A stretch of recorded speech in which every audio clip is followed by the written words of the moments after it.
今天周五的晚餐安排了鸳鸯火锅，在家里面吃，有麻辣口味的，还有一个清汤火锅。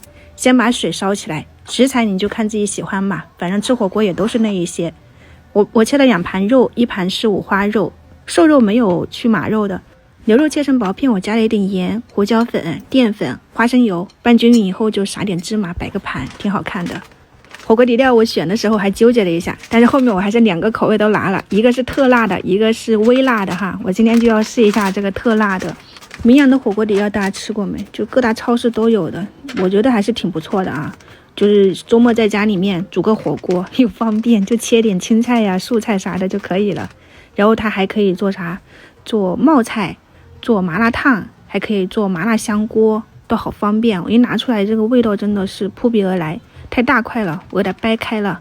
2姐妹的清汤火锅里面放了一点番茄、红枣、大蒜叶。这一盒里面是我之前自己炒的那个猪油菌子吧，云南带回来那个菌子不是一起炒的吗？我刚好拿出来了，给它煮一下。你看这又挺鲜的，也有一点调味，放一点盐啊、鸡精、味精啥的。简单的菌子清汤火锅也搞定了，双拼的我感觉在家里面是挺合适的。出去吃这点青菜你洗吧估计就是2位数了，我觉得在家里面随便掰2下。还有辣白菜，我前几天看到很多朋友做了哈，就颜色都比我的还要好看。